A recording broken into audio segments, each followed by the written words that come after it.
देख रहे हैं सिटी इंडिया न्यूज चैनल, हक की आवाज। Mahmood lake view convention, MM Pahadi, Kishanbagh road, Hyderabad. तो मुसलमानों की, अक़लियतों की और कमजोर लोगों की अगर कोई आवाज है तो वह सिर्फ और सिर्फ मजलिस इत्तेहादुल मुस्लिमीन है। मजलिस इत्तेहादुल मुस्लिमीन कोई तारुफ की मोहताज जमात नहीं। मजलिस इत्तेहादुल मुस्लिमीन बरसा बरस से काम करती आई है, खिदमत कर रही है और आवाम के दरमियान में रहती है। और यहां के इन कॉलोनीज में आज अगर हमारे भाई और हमारे घर हैं तो कभी एक वक्त था कि यहां के रहने वालों के घर पुराने शहर में भी थे, उनके अजीज, उनके रिश्तेदार पुराने शहर में आज भी रहते हैं। वो बखूबी वाकिफ हैं कि किस मेहनत, किस कोशिश के बाद मजलिस इत्तेहादुल मुस्लिमीन को ये मुकाम हासिल हुआ और मजलिस इत्तेहादुल मुस्लिमीन आज जहां खड़ी है, इस मुकाम को पहुंचने में काफी बरस लगे। मजलिस की अपनी एक तारीख है। जब हमारे तख्त व ताज अजायब घर की जीनत बन चुके थे, हमारी लहलाती हुई खेतियां उजड़ चुकी थीं, हमारी इस्मतें व इज्जतें लुट रही थीं और हमारे सरों पर खौफ और मायूसी के बादल थे, वैसे उस वक्त मजलिस इत्तेहादुल मुस्लिमीन का हिया हुआ। अल्लाह फख्र मिल्लत अब्दुल वाहिद अवैसी की खबर को नूर से भर दे कि उन्होंने हिया किया मजलिस इत्तेहादुल मुस्लिमीन का। और मजलिस इत्तेहादुल मुस्लिमीन ने अपने सियासी सफर का आगाज किया तो सबसे पहला इलेक्शन सालार मिल्लत मरहूम सदर अलाद सुल्तान सलाहुद्दीन ओवैसी साहब मल्ले पल्ली से लड़े और वहां से रुकने बल्दिया बने। रुकनी बल्दिया बनने के बाद एक सियासी जिद्दोजहद के सफर का आगाज हुआ और फिर उसके बाद में सालार मिल्लत ने अपनी सियासी जिंदगी में दो मिनिस्टरों को हराया और मजलिस इत्तेहादुल मुस्लिमीन के नुमाइंदे बनकर ऐवान असेंबली में गए। ऐवान असेंबली में मुसलसल 25 बरस से जायद नुमाइंदगी करते रहे और फिर एक वक्त आया 1984 में जब पार्लिमानी इंतखाबात में हैदराबाद की पार्लियामेंट की निशिस्त से लड़े और हैदराबाद के रुकने पार्लियामेंट बने। मजलिस इत्तेहादुल मुस्लिमीन ने सियासी सफर को यही नहीं बल्कि 80 के दहे में कई बरस के बाद अजीम तर बल्दिया आज है, लेकिन उस दौर में MCS था, म्युनिसिपल कॉरपोरेशन ऑफ हैदराबाद था। तो म्युनिसिपल कॉरपोरेशन ऑफ हैदराबाद पर मजलिस ने कब्जा किया और मेयर बनने का मौका आया तो उस वक्त मजलिस ने एक दलित को शहर हैदराबाद का मेयर बनाया। मजलिस इत्तेहादुल मुस्लिमीन की कामयाबी को देखते हुए यही वो कांग्रेस थे जिसने पहले म्युनिसिपल कॉरपोरेशन ऑफ हैदराबाद अलग था, म्युनिसिपल कॉरपोरेशन ऑफ सिकंदराबाद अलग था। तो उस वक्त मजलिस की कामयाबी को रोकने के लिए म्युनिसिपल कॉरपोरेशन ऑफ हैदराबाद में म्युनिसिपल कॉरपोरेशन ऑफ सिकंदराबाद को मिला दिया। उसके मिलाने के बाद बावजूद भी मजलिस इत्तेहादुल मुस्लिमीन बड़ी जमात बनकर आई तो इस कांग्रेस को यह भी अच्छा नहीं दिखा कि हैदराबाद मजलिस के हाथ में है, हरे झंडे वालों के हाथ में है।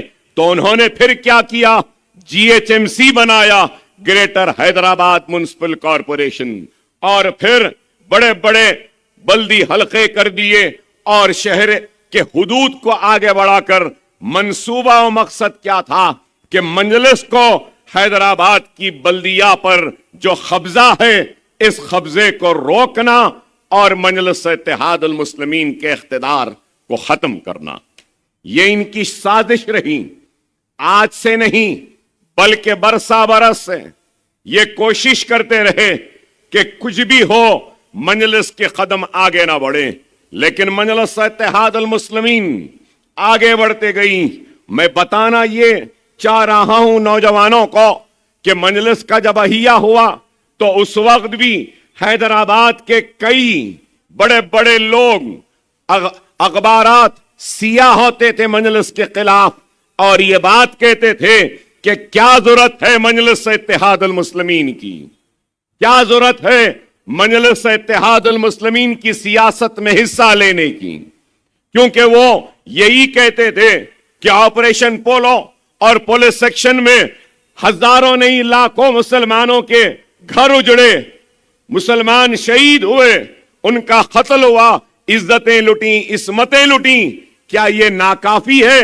क्या दिल नहीं भरा अब्दुल वाहिद ओवैसी और सलाउद्दीन ओवैसी का कि मजलिस का ही आ करें?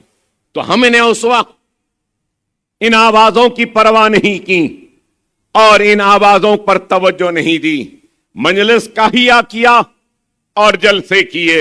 यहां बुजुर्ग बैठे वो गवाही देंगे कि एक वक्त ऐसा भी होता था कि मजलिस इत्तेहाद अल मुस्लिमीन के जलसों में कोई लाइट देने वाला नहीं होता था, मजलिस इत्तेहाद अल मुस्लिमीन के जलसों में स्टेज पे बैठने वाला नहीं होता था, मजलिस के जलसों में सामाईन में बैठने वाला नहीं होता था। बाप तकरीर करता तो बेटा सुनता, बेटा तकरीर करता तो बाप सुनता। अखबारात लिखते थे कि बाप और बेटे की जमात है, एक बूढ़ा बाप है और एक नौजवान बेटा है, बस यही जमात को चला रहे हैं। लेकिन हमने इसकी परवाह नहीं की। अगर उस वक्त अगर रुक जाते, कदम डगमगा जाते या ठहर जाते, तो आज का दिन जो आप हम देख रहे हैं, ये डाइस भरा हुआ, ये कुर्सियों पे बैठे हुए ये मौजिजीन, ये सुनने वाले नौजवानों की तादाद, बैठे हुए बुजुर्गों की तादाद, ये आज हमको दिखाई नहीं देती थी अगर उस वक्त अगर हम अपने बढ़ते हुए कदमों को रोक लेते। मजलिस इत्तेहाद अल मुस्लिमीन ने सिर्फ इख्तियार या इलेक्शन को जीतकर ऐवानों में कुर्सियों की जीनत नहीं बने या ऐवान की जीनत नहीं बने, बल्कि हमने काम किया और हमने काम के जरिए अपनी पहचान को मजबूत बनाई, अवाम के दिलों को जीता। हम सिर्फ हल्के असेंबली की तादाद बढ़ाते नहीं गए या बल्दिया पे कब्जा करते नहीं रहे या फिर रुकने पार्लियामेंट नहीं बने, बल्कि हमने ये सोचा कि हकीकी फातेह वो नहीं होता जो असेंबली के सीट जीत ले या पार्लियामेंट की सीट जीत ले या बल्दियात पे कब्जा कर ले। हकीकी फातेह वो होता है जो दिलों को फतेह कर ले, और मजलिस ने आपके दिलों को फतेह किया, दिलों में जगह बनाई। लो लीडर बना तो माइनॉरिटीज का बजट 16 करोड़ था। कितना? 16 करोड़। और आज क्या है? 2200 करोड़। ये काम किया 2200। कर्नाटक में कांग्रेस है, क्या 2200 है? नहीं है। राजस्थान में कांग्रेस की हुकूमत है, क्या 2000 करोड़ है? नहीं है। 482 करोड़ कुछ है। अरे आप बताओ, लोग पूछते हैं मजलिस ने क्या किया? अरे मजलिस ने कुछ नहीं किया। ये हमारी कौम के इत्तेहाद और जिंदा शऊर ने यह काम किया कि राव हो या रेड्डी हो, मुसलमानों का काम करना ही पड़ा, करना ही पड़ा। यह आपकी कामयाबी है, आपके सियासी शऊर की कामयाबी है, आपके इत्तेहाद की कामयाबी। अरे आज ज्यादा दूर नहीं, तेलंगाना के तश्कील से पहले मुस्लिम स्टूडेंट्स को स्कॉलरशिप क्या थी? 40 रुपये, 100 रुपये, 200 रुपये। अरे मेरे जिंदगी का सबसे बड़ा अगर कोई कारनामा है तो वो ये है कि मैंने मुस्लिम माइनॉरिटी स्टूडेंट्स की स्कॉलरशिप को on par with SC, STs and BCs करवाया। ये कामयाबी। अरे आज अगर 2200 करोड़ का बजट है, मैं यहां खड़ा हूं ऐसे मुकाम पर जहां पढ़े लिखे लोगों की तादाद ज्यादा है, संजीदा लोग हैं, मालूमात रखने वाले लोग हैं, काबिल लोग के दरमियान में खड़ा हूं और आज बताता हूं आपको। सुनिएगा, सुनिएगा, मेरी एक एक जुमले को सुनो। पोस्ट मैट्रिक स्कॉलरशिप 9 बरस में, 9 इयर्स में post matric scholarship 474 crore, 474 crore. Beneficiaries, मुस्लिम बच्चों की बात कर रहा हूं, beneficiaries 14,27,714। Reimbursement of tuition fees, कितने पैसे खर्च हुए मुसलमान बच्चों पर? 1,748 करोड़। कितना? 1,748। Number of beneficiaries 10,01,561। 10,01,561। Pre matric scholarships 21 crore, beneficiaries 87,225। CM overseas scholarship मतलब मास्टर्स करने के लिए मैंने स्कीम निकाली चीफ मिनिस्टर से मजबूर कर कर, तो वो स्कीम की वजह से बच्चे यूके गए, USA गए, न्यूजीलैंड गए, ऑस्ट्रेलिया गए पढ़ने के लिए। जुमला कितना पैसा खर्च हुआ अब तक? 492 करोड़ 492 करोड़। कितने बच्चे गए? 3,224। टिमरीज रेजिडेंशियल स्कूल, रहना, खाना, सोना, कपड़ा, किताब, पढ़ना वहीं रहकर अब तक कितना खर्च हुआ मालूम? 9 बरस में 3,068 करोड़ रुपया। मैंने कहा CM साहब बच्चे 10th तक पढ़ रहे हैं, इसके बाद क्या? तो बोले अकबर साहब पढ़ा रहा हूं ना। मैं बोला नहीं, 10th के बाद भी जूनियर कॉलेज 11, 12 भी पढ़ाना। तो 204 स्कूल्स अब जूनियर कॉलेज हो गए। फिर यह हो गया, 3 महीने पहले असेंबली हुई तो उसमें मैंने कहा कि 10th पढ़ ले रहे, 12th हो जा रहा, उसके बाद क्या? तो बोले अकबर साहब कर दिया ना। मैंने कहा कर दिया नहीं, 204 पूरे के पूरे डिग्री कॉलेज होना, 4 बन गए, 200 होना है वो भी बना दूंगा। Centre for education development of minority CEDM 14 crore, 49,310 beneficiaries. Minority study circle जहां पे सिविल सर्विसेज की ट्रेनिंग दी जाती है, नीट की, एमसेट की, आइल्स की, GMAT की, आईसेट की, नाटा की, सब ट्रेनिंग दी जाती है, उस पर 17 करोड़। जुमला सुनिए। अब लोग बोलते मजलिस क्या करी, अकबर ओवैसी क्या करा? सुनो। अब तक 9 बरस में 5,834 करोड़, 5,834 करोड़ मुस्लिम बेनिफिशियरी और नंबर ऑफ स्टूडेंट्स वो भी सुनो 27,08,693।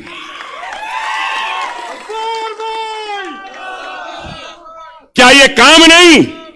क्या ये कारनामा नहीं? राजस्थान में प्री मैट्रिक स्कॉलरशिप है? नहीं है। पोस्ट मैट्रिक स्कॉलरशिप है? नहीं है। क्या राजस्थान में यहां के वैसा 4% रिजर्वेशन है? नहीं है। क्या राजस्थान में माइनॉरिटीज को ग्रांट दिया 10 लाख? और हमारे रियासत में 9 बरस में वक्फ बोर्ड का ग्रांट जो दिया गया, अगर मैं आपको बोलूंगा तो आप हैरत करेंगे, 513 करोड़ वक्फ ग्रांट दिया गया। और शादी मुबारक 2338 करोड़ रुपया खर्च हुआ। मुस्लिम बच्चियां कितनी शादियां हुई, हुकूमत करवाई 2,76,000। 1,00,000 दे दिए कितने लोगों को, 33,545। इंशाअल्लाह ये इंतखाब होने दो। हर साल मैं कह रहा हूं कि मैं 50,000 से जायद 1,00,000 मुसलमानों को 1,00,000 रुपए दिलाने की कोशिश करूंगा।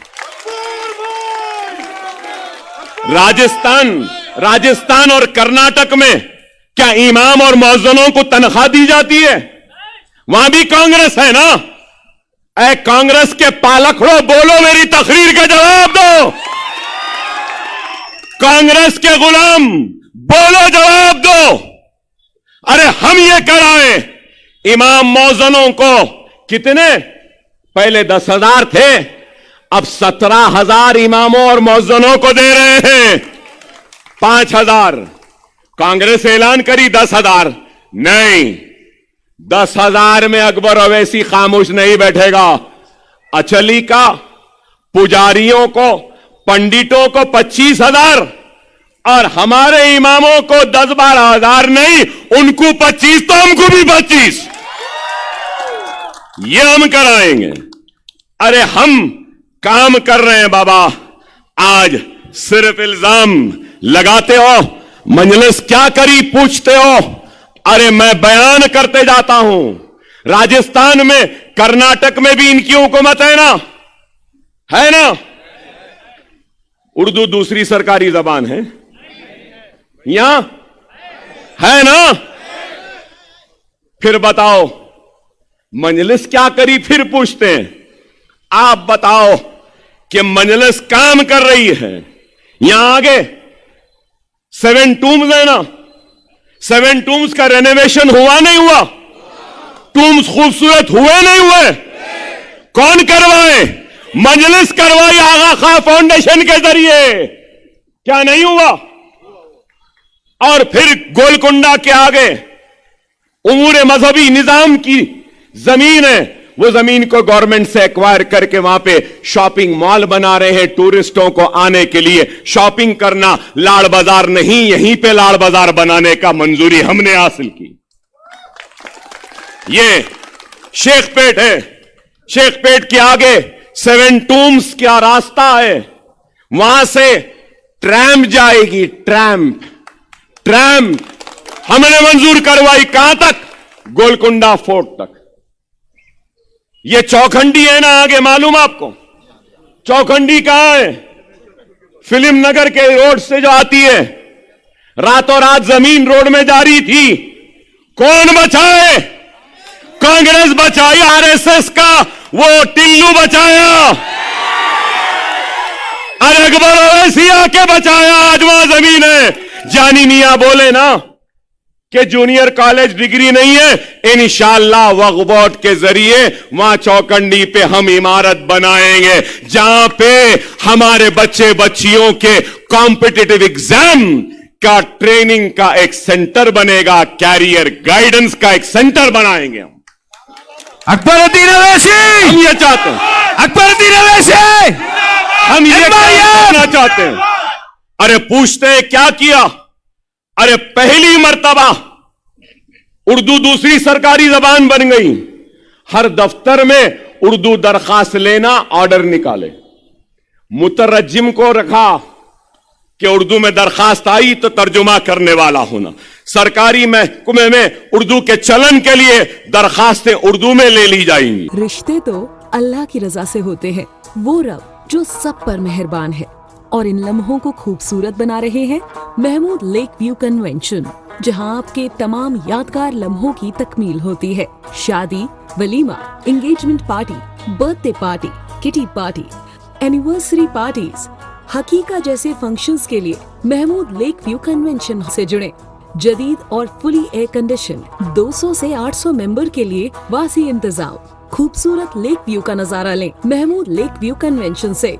मयारी और खूबसूरत इंटीरियर और एक्सटीरियर, वासी parking, separate lift for ladies and gents. Mahmood lake view convention. Booking खुली है, हमसे राब्ता करें।